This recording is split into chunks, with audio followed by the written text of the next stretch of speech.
Hey, what's up, guys? Tuki here, back again with another episode of my Vegas Golden Knights franchise mode series right here on NHL 19. Now, there was a little bit of a delay with this episode.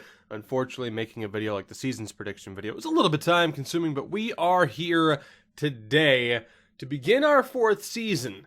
Before we do that, though, changes will, of course, be made to the roster. I have set up the trade block in a way that will have teams hopefully send us offers for the likes of Fleury and Roman Josi.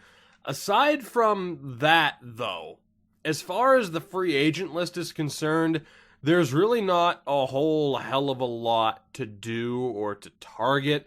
If you look defensively at guys like Pulock and Brodin, you think of who we have already, and think of who's going to be on this roster as far as our core defenders, that young defense. Guys like Theodore, Wu, Bronstrom, and Haig are going to be ready. So there's really not that many spots to begin with, and who knows who we're going to get back in return as well. So I'm trying to leave my options open for as long as I possibly can. It really does come down to whomever we get in a trade offer, as far as whether or not we end up signing anybody or how we handle this. The good thing is our scouts are set up, so really we're good to go. Let's get into this. Again, no signings planned unless we end up getting a trade offer, and we do fairly quickly. Minnesota interested in getting Erik Haula back. We'd also tack on a third-round pick, and we would get a second out of it, so just goes to show how much Erik Haula's worth, I guess. And really, to upgrade to a second-round pick, Minnesota, they are listed as rebuilders, though.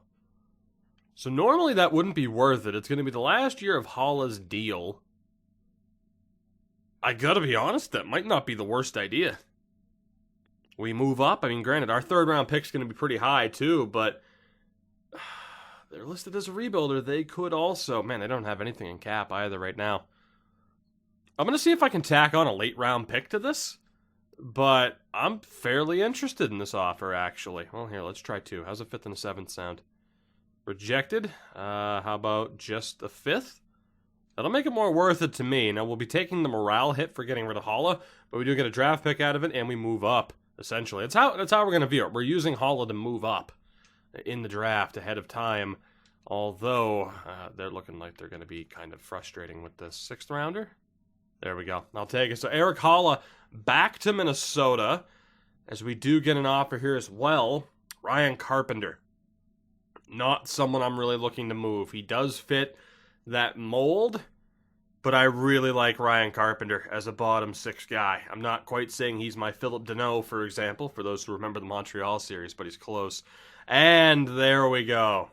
That's an interesting one. Marc-Andre Fleury and a fourth for a first and a third from Dallas. Let's take a look at the Stars' situation in goal to see if this actually makes sense for them. And it really doesn't. Well, it does in that they don't have anybody else outside of Ben Bishop. They need Marc-Andre Fleury to run with that 1-2 punch. So that's not the worst deal in the world for Dallas. A first and a third. We'd be relying solely on draft picks. Skaters matching the block, DeMello, Radek Faksa, Brett Ritchie, both of whom are on 2-year deals or have 2 years left. Now, Jason Robertson is the one that could make this interesting. 46 points, or 60, I can't, it's 66 points, not 46. I'm reversing numbers. He had a really good season in the AHL last year. Actually, 2 really good seasons in the AHL to begin his pro career. I'm not sure what his value is actually going to be, but if we could tack him onto this deal as well. Now, I doubt this goes through on its own, right? Yeah, of course not. So we are, yes, Dallas, I would actually say yes, because you're in desperate need of a goaltender. If we can tack him onto this, we don't know what his full value is, but if we can make this work, it would be that much better, and I'm not against it. So even like a first and a fifth, along with Robertson for Marc-Andre Fleury and a fourth, that's not bad. Will that go through? Sweeten the pot a bit. We can make this work. We get a first-round pick out of it. We get a half-decent prospect, and it will allow us to go to the free agent list and sign a goaltender to be the combo with Subban. I think that works. Again, we signed off on blowing it up And Marc-Andre Fleury, back-to-back postseason disappointments in a way. It has to be done. Yeah, not even in a way, just flat out. So, with that, are they good with it? Not quite. I might be able to get a 7. So basically, we're plugging in Robertson instead of the third, which we don't quite know how good Robertson is in terms of that potential being locked in, but we do know he's putting up massive points in the AHL, and for us, it might be worth bringing in someone like him. So, one more time. Fleury and a 4th for Robertson, a 1st and a 7th. Rejected. What about straight up without the 7th? You gotta be kidding me, but okay. Might still be able to get this to work. Let's tack on. We have quite a few 7s. How about the Detroit 7th? Okay. When it says a touch, they really need to rework that, because my definition of a touch, I mean, that's the difference between a fucking touch and a slap, apparently. But the deal is done. Marc-Andre Fleury, a 4th and 2 7ths to Dallas for a 1st-round pick, and Jason Robertson. The Fleury era here is over, and that deal from Winnipeg I have no interest in because of that goaltender. No thanks, we'll pass. So it is July 10th. We may still have time to bring in a half-decent goalie to replace Fleury. Let's find out here. Goaltenders. Robin Lehner's still there. So Lehner, Grubauer, and Rinne are still there. I mean, Rinne at 38, coming off of a season... Did he play last year? Yeah, he did. 898. Yikes. Okay, yeah, that's not going to happen. Grubauer with a 902. And Robin Lehner has been on the free agent list for a while. He hasn't played since 2019. Grubauer played last year. Robin Lehner has been sitting on the free agent list for a while. Interesting. So, I mean, with Grubauer and Rinne, Rinne's 38. Grubauer, we don't really know. And I mean, certainly, he's not looking like he's going to be worth the money. He is wanting a 2-year deal. What would a 1-year deal look like for Grubauer? 3.5. Jesus. Or we go the mystery box, 3.7 with Robin Lehner. So, the good news is we need to spend money in the first place, right? So this isn't an outright disaster. But none of these guys are really looking worth it. And unfortunately, there aren't any younger goalies that are looking for a decent amount. They've probably already been snatched up anyway. Lehner, Grubauer, or Rinne? Who plays the crease with Subban this season? I think, again, it's a pretty good sign that he's looking for the most money. Although maybe it isn't.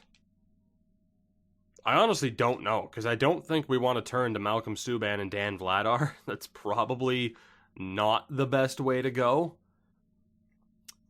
But I don't really have faith in any of those goaltenders either. And of course, that's the big thing right now. In terms of our goaltending depth, it's not incredibly strong. We have Subban, we have Vladar, we have Hovland. In fairness, we could go with that 1-2 punch and then just signing Kalpainen was the ideal setup anyway, with Dirksen being Canadian. Wheating doesn't need to be signed. Do I just let Vladar have the chance? Minor league starting goalie? I might just let Vladar have the chance, to be honest, and have Hovland and Kalpainen as the 1-2 punch. Seems like the better way to go. Perhaps. Not quite set in stone. So, I think what I'm going to do is I'm going to hold off on signing a goalie. At best, I'll sign like a Michael Hutchison if he's still available. Come the start of the preseason, at least. And that way we have someone in case of injury. But Subban and Vladar will be the 1-2 punch, I think. We're going to sign Kapainen. See what he ends up being. And then, of course, Hovland signed. So it'll be Kapainen and Hovland as the 1-2 punch down in the AHL. So for the most part, we're fine. We are going to sign one of the goaltender, but I'm not exactly liking any of our options there. I don't exactly have a good history with Robin Lehner when it comes to this game. Cody Eakin for a 4th. He's worth it to stick around at least. He's worth more to us. That's an interesting one. That is a very interesting offer. 2 first-round picks from the Carolina Hurricanes for Jonathan Marchessault. Now, Marchessault is still on a really good deal. He's 30, but he struggled last year. Season 1, solid. Season 2, solid. But last year, he really slipped up. He should have been better than that. I mean, yeah, in fairness, 6 points less. So maybe 63 points. I shouldn't really be saying solid. He's worth $5 million for the 50 to 60 point mark. But 2 first-round picks and what we might get with those picks for Marchessault. Carolina's listed as a hopeful. We know Winnipeg's going to be good. So they're going to be mid to late round picks anyway. But in terms of, advancing the rebuild, that's the way to do it.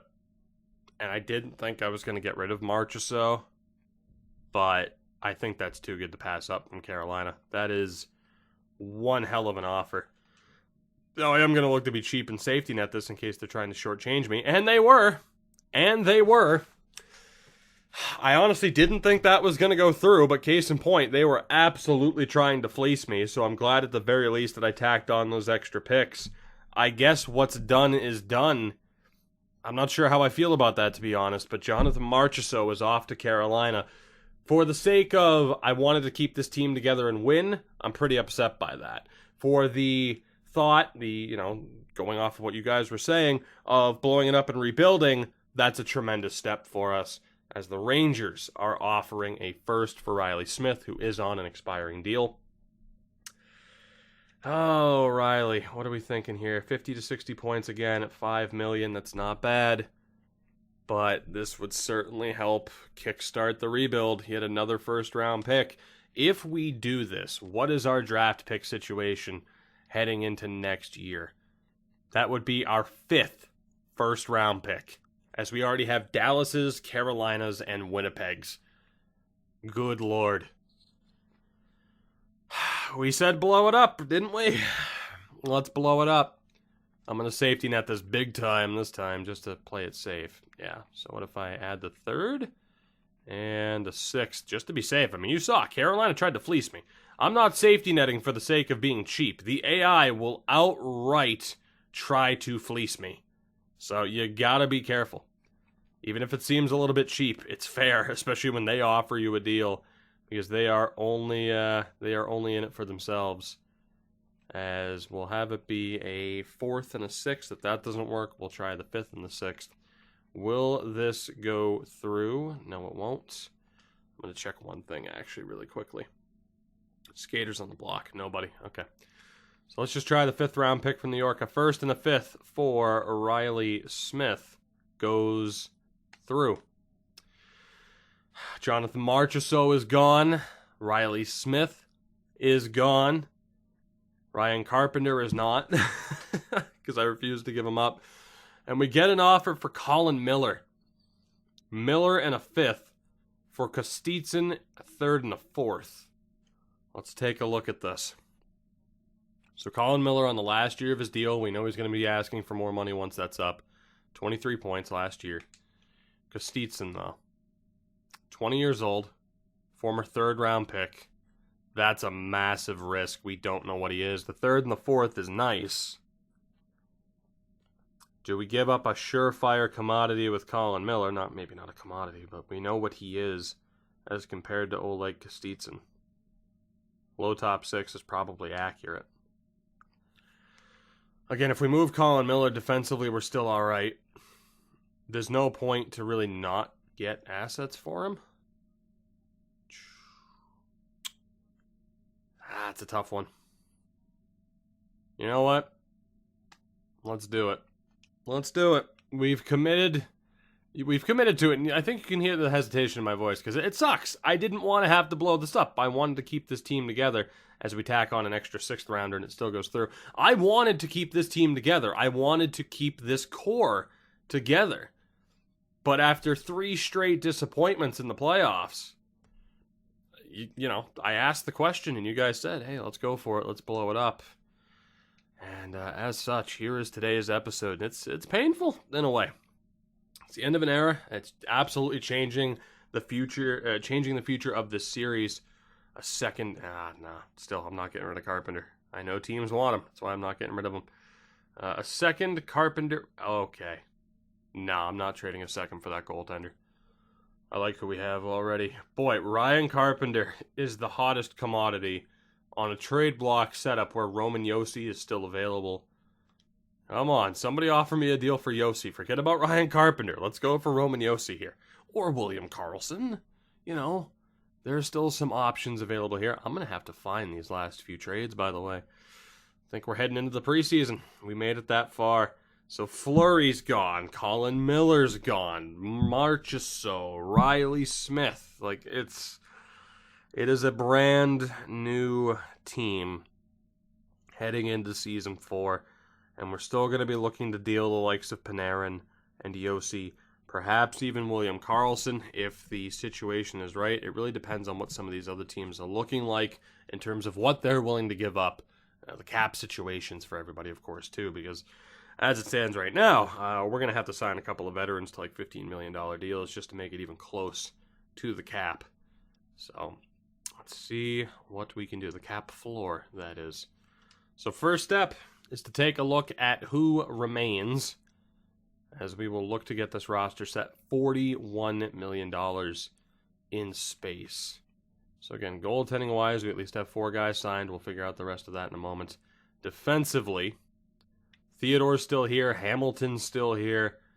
And again, Josi and Hamilton could both be on the way out, and Roman Josi is going to be the first guy that we look to potentially move.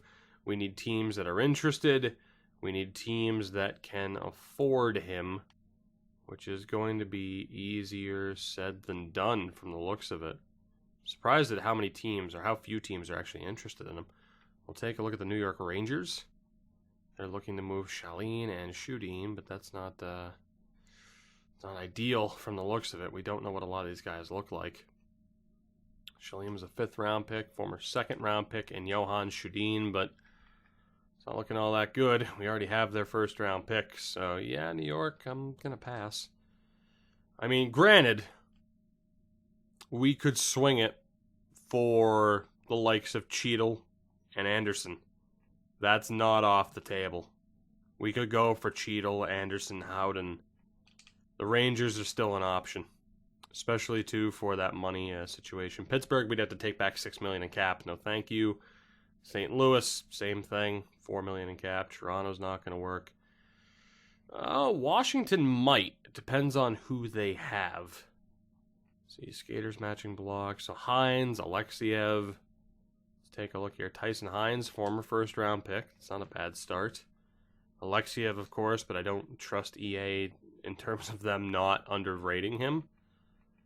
That's the thing about some of these Caps players, man. I'm not all that confident that they haven't been horrifically underrated.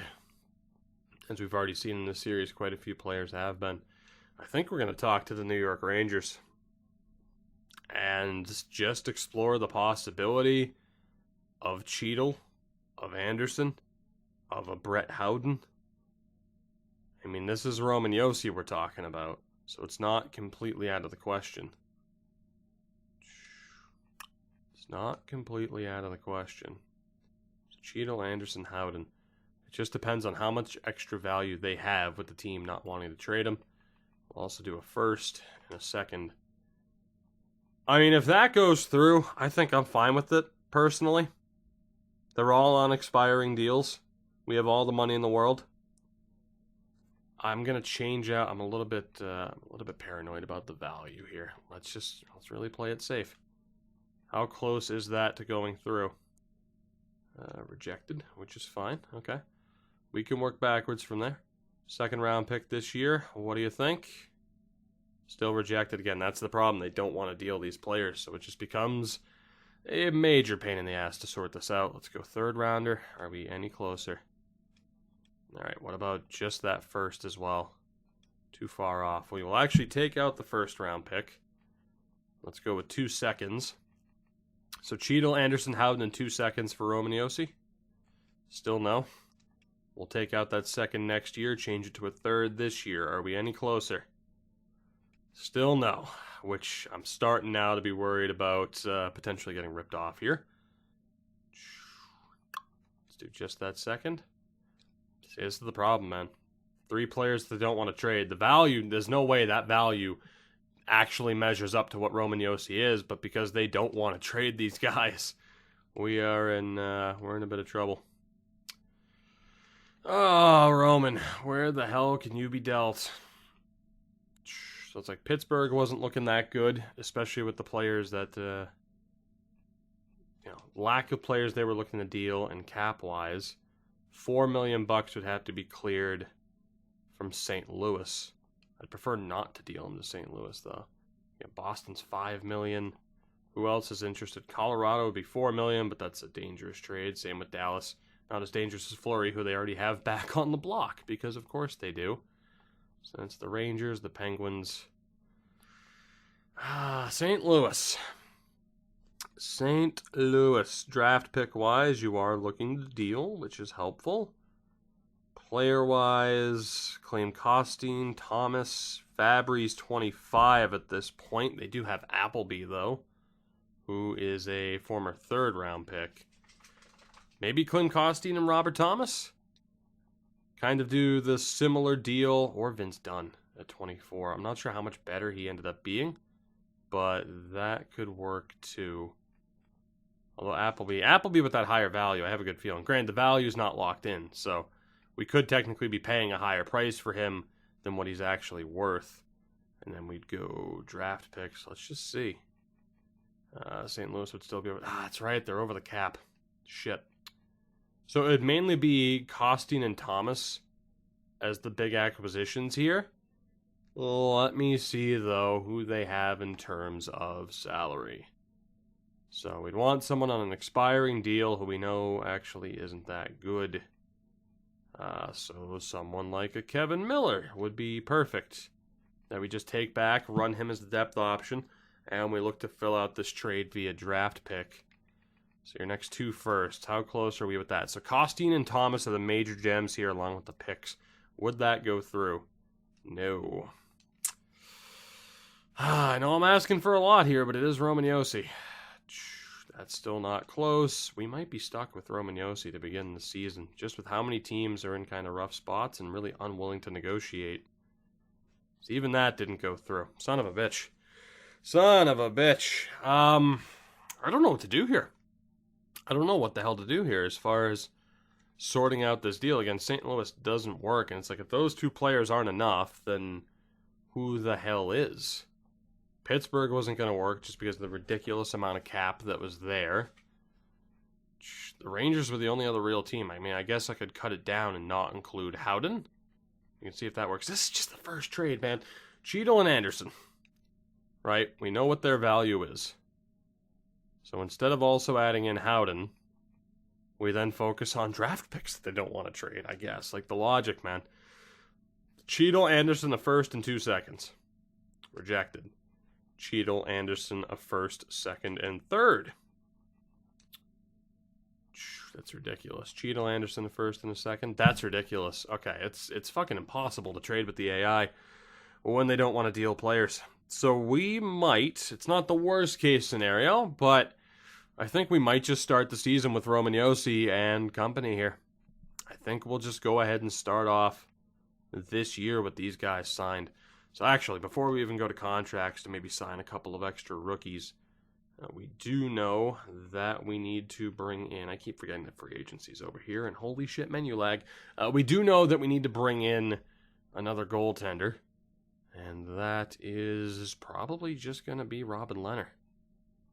I'm thinking it's going to be Lehner. We'll give him a shot for the season. Why the hell not? And let me double check the current contract situation to see how many players we have to sign. Now we are at 41. We're going to need to sign some big-time veterans. So defensively right now it's looking like Josi, Theodore, Hamilton, Wu, Bronstrom, Haig. We're going to need a depth defenseman, 5, 6, Okay, so we're going to need a depth defenseman who takes up a lot of money. And we could potentially sign one or two dudes to play down in the AHL. So Kane is Norwegian. Bickles, not bad either. We have a couple of guys that we're signing. Platt's 20, though. Former 7th round pick. Who's the highest rated player, or highest drafted player? So Kane was a 1st round pick. Is he the only one? He is. He's Norwegian, so he could be sent down. We're going to go ahead and sign Kane for the moment. Let's go ahead and find that big-time defenseman. And by big-time defenseman, I basically mean someone who's good enough to play in a depth role, similar to what Jake Dotchin was doing for us. And we'll look to just give them a boatload of money. It's really the only thing we can do. So Braden Coburn, Eric Branskin, Lindbaum. All options. Andreas Borgman, Matt Bartkowski, Frankie Corrado, Tommy Cross, TJ Brennan. We'll go for, you know what, Braden Coburn. Why the hell not? Bring in a veteran. Pay him a boatload of money so that we can be somewhere near the cap floor. And that way we actually have the ability to call up and send down some players. And forward-wise as well, actually, we need to sort this because, again, that was like $41 million in space. They're flat. It is $41 million in space. So forward-wise, we have the top 8, 9, 10, 11, 12. Yeah, we could still use 3 to 4 NHL caliber players. We're going to need some good depth, too. So let's see who wants to fill out this roster, shall we? So, forward-wise, overall-wise, Sean Matthias, Luke Glendening, Dubinsky, Michael Chaput, Riley Barber, Troy Brouwer. Actually, here, let me go back to this deal here. So, the fact that you have, is this Johan Larsson? It is. We'll give Johan Larsson a chance. The fact that he's asking for that much money is probably a good sign.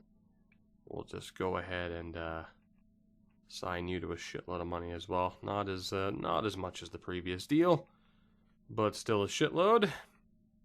Matthias, Glendening, Paul Carey. I mean, really here, this is just about players taking up a damn roster space. Corey Conacher, we could bring in. We'll just go up towards the top. It's fine. So we'll fill out the roster with the likes of Sean Matthias, 1-year deal for you. Luke Glendening, 1-year deal for you. And Brandon Dubinsky. So we have a left wing, center, and a right wing option. Let's move forward a couple of days. Wait for these contract offers to go through. And actually, let's set up the block yet again. I need to change that now that the regular season is upon us. So as far as our surplus is concerned, we're going to say any forward over the age of 27. Defensively, we're going to say any defenseman over the age of 27. And we're not looking to ship out any goaltenders. But any older players are free for the taking.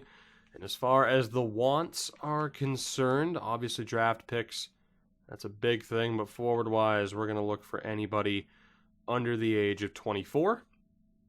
Same thing on the defensive side of things and with goaltending. So, and I accidentally went to goaltending, and that's fine. We'll set it up first. Look for anybody 24 years old or younger.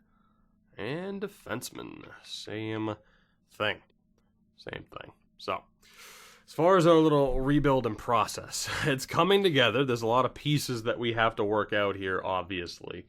But I'm feeling quite good about it. So we'll go back over. Now, like I said, we'll go ahead and sim here. As Johan Larsson accepted immediately. He's like, holy shit, before he realizes the mistake, let me sign. As everybody accepted. Lovely. So let's take a look at the roster yet again. Let's see what we're dealing with. $6 million in cap space. So goaltending-wise, Subban, Vladar, and Leonard will be the 3 on roster. So Havlat and Kapainen can start. Defensively, we have our top 6 with Coburn as the depth option. We'd be over the allowable limit. That's fine. We have too many forwards on roster already. And then right there we have 10, 11, and 12 with Henry. So Dubé and Jones can be sent down.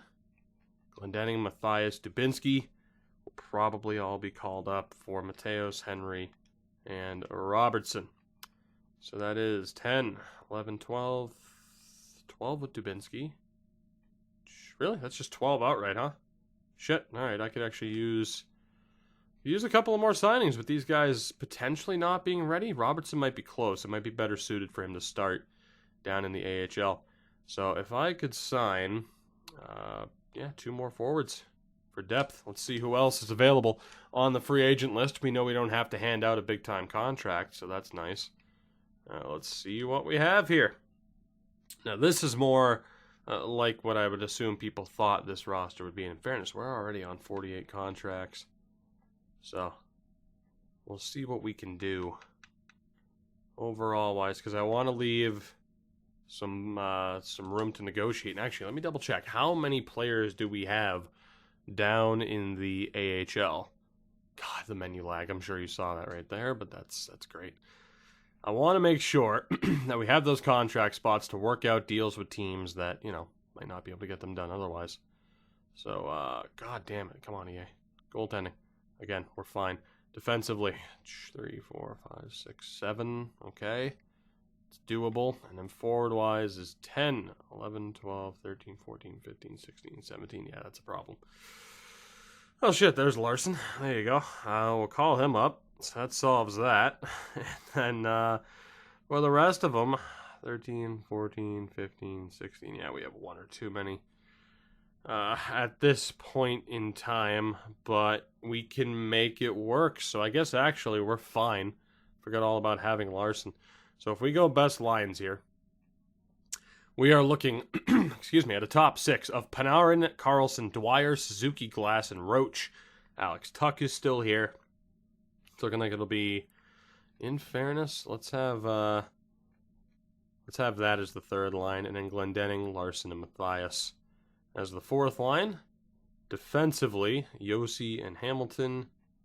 Oh boy, we're gonna have some troubles here, aren't we? Is Hamilton top 2? He's not. Let's spread the wealth here amongst the team. Let's go Theodore, Josi, Haig, Hamilton, Bronstrom with Jet Wu. Goaltender, Leonard with Malcolm Subban as the backup, Coburn, Vladar, and Dubinsky as the healthy scratches. And then down in the AHL to get this roster set up, we're going to be able to jump into a little bit of simming here, and hopefully we get some offers. Who are we worried about? Robin Salo in terms of his actual potential. Walford, maybe not, because I know Walford's not that good either. Forward-wise, is there anybody out of the lineup who should be in? We'll double-check with Tyler Wong, Steos, and Nold. Center-wise, Boqvist and Kostitsyn and Girard. Okay, so we have quite a few forwards here. Ruzicka's ours as well. So Davidson, we're going to have to get confirmation on some of these guys again, but we know Tyler Wong isn't ours. So we'll bring in Steos, even though he was a 6th-round pick. We'll see what he can do. I know Nold's good, but like I said, we're going to have to double-check how good some of these guys are. So here you have it, your Golden Knights and Chicago Wolves. We are basically good to go. Let me double-check captaincy for the hell of it after those moves. It is a new era. William Karlsson currently the captain. Yeah, as a sign that you might not be around for that much longer, buddy. I'm thinking that's no longer the case. We are going to go with the youth movement. In fairness, I'm actually going to keep a letter on Dwyer. Cody Glass will get a letter. And defensively, let's go with Nick Hague. Actually, I like Nick Hague. Let's go with Shea Theodore, though. He's been here longer. So, no captain this season for the Vegas Golden Knights and then down in the AHL. Who the hell really cares? So with that, let's begin a new season, I suppose. We'll see how well this goes for us. The big thing that we're waiting for here, especially in the early stages, more trade offers and just hoping to come to us with these deals that we can renegotiate on, because otherwise, trying to find these trade routes aren't exactly working out for me at the moment. So we'll see how this goes. I'm feeling pretty good about our chances. It's taken a long time to sim to the start of the regular season, though. What the hell's going on? There must be a trade offer. Or Roman Josi was hurt, but it's preseason, so he'll bounce back fairly quickly. What's the deal here? This has never taken this long. Okay, thank you for letting me know. Are we good? I guess we are. And funny enough, 5-1 in the in the preseason. I wish I could say in the regular season. What a run, at least through the preseason. Might be a sign of things to come, perhaps. Imagine. Would you consider it to be out of the question that we would, after a 6-1 preseason and all the trades that we've made, that we somehow end up still making the playoffs and being okay? Would it be all that surprising? I don't think it would be after some of the things we've seen already in this game and in this series alone. So we do end up winning our first 2 games, and then we'll definitely, towards the end of the first month, keep an eye on what's going down. As Larson's out injured, that's a good sign for him. We are undefeated after beating the Blues in back-to-back wins over the Oilers. So, maybe things are looking up as we lose our first of the season and we're never going to win again, probably. Draft class. Let's get an early look at who's available. Do we have a franchise player? We do. Russell Klassen, the 17-year-old Austrian. He has 14 points in 11 games, A's across the board, and a Mario Lemieux comparison. Whew. That is nice.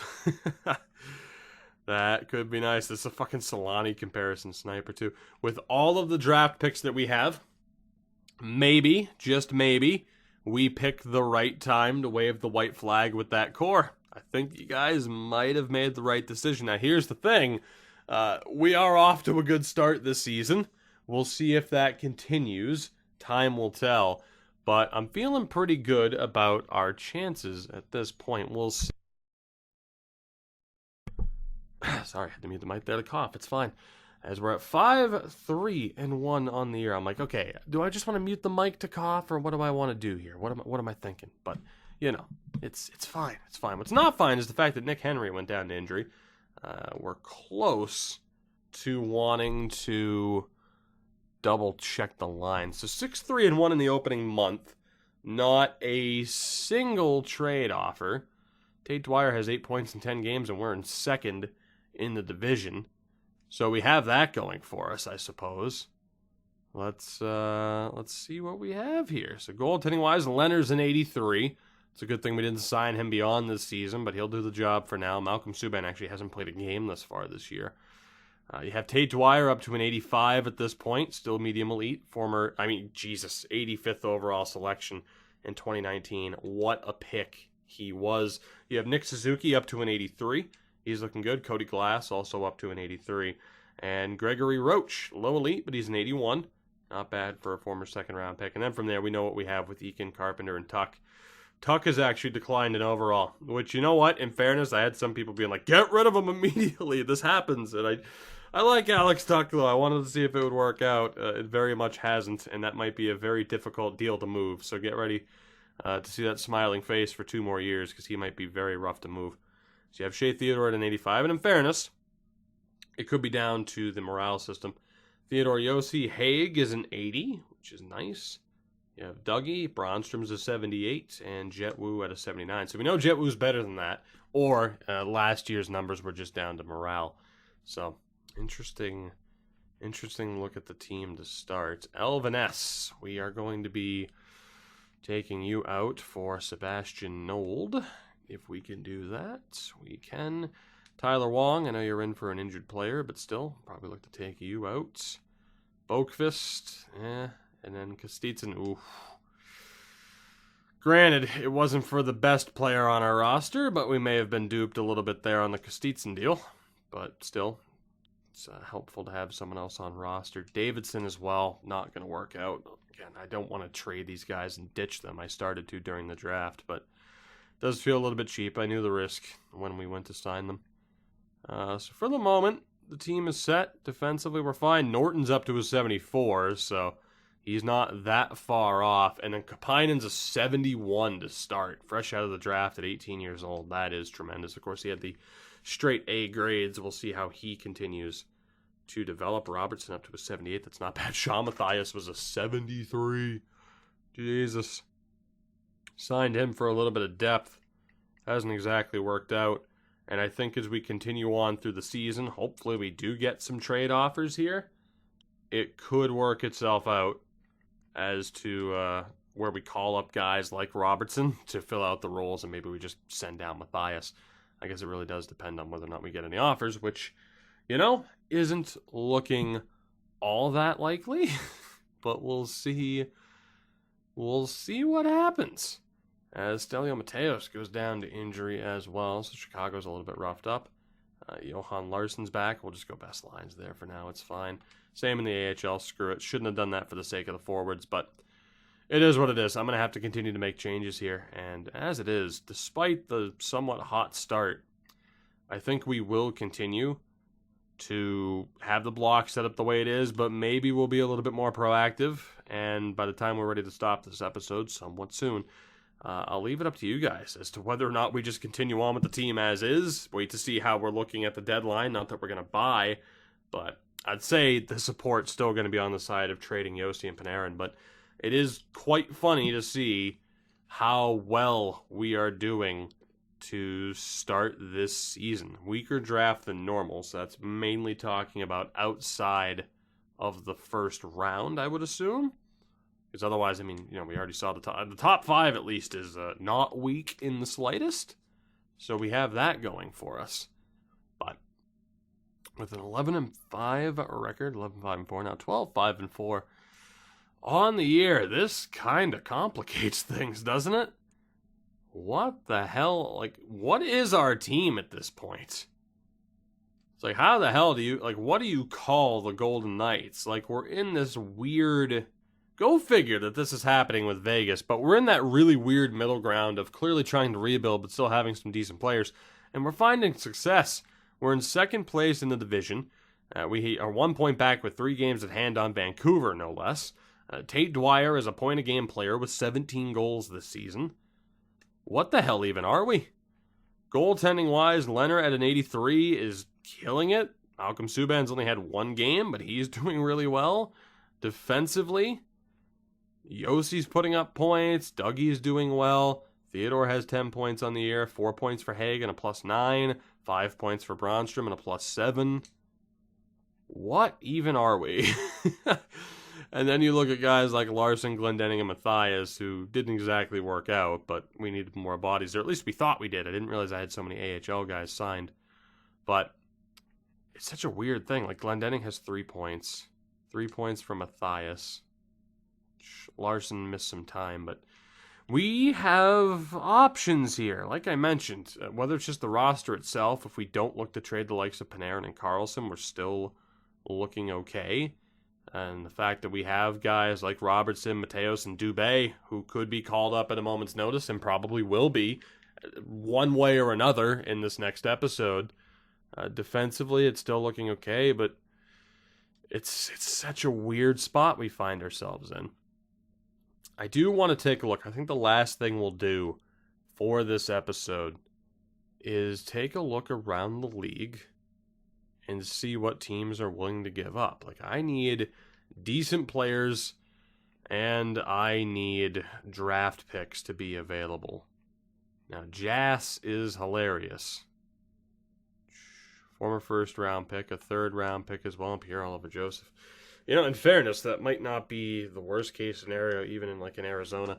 But what I'm looking for right now, we'll be able to see the names here, but what I'm looking for right now is that truly high trade value prospect that's just can't miss. A truly can't miss guy that we could use Josi or Panarin to get. Case in point, Per Markstrom, the 20-year-old former 11th overall selection. Yeah, hell, we could even snag Ty Dellandrea and potentially Isbister. We could work out a blockbuster deal with Dallas, no doubt. Dallas is the exact team that we want to try to negotiate with.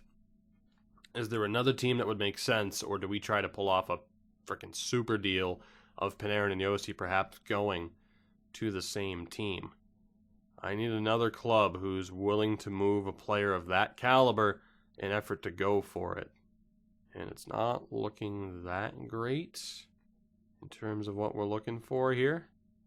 San Jose is still looking to kind of tear it down.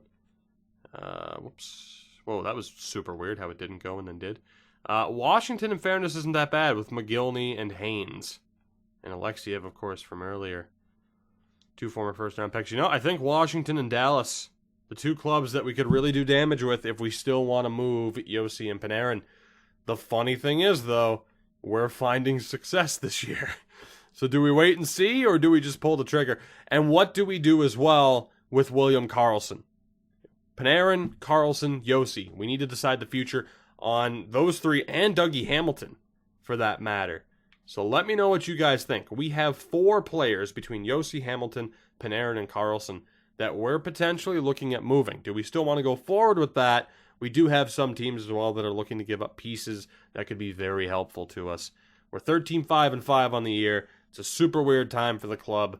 But the next episode, I think, one way or another, as big as this episode was, getting rid of Fleury, Marchessault, and Riley Smith, and more, I think the next episode's going to be that much bigger. We're going to end things for now. I thank you for watching. I am eagerly awaiting your comments as far as what the hell do we do as we continue to take this next step down this new path, as we, again, abandoned, for the most part, the original core, because it just wasn't looking like it was going to happen. Let me know. Thank you for watching. You know the deal. Support the video, support the channel, a whole bunch of stuff in the description, and I will see you guys in the next one. Goodbye.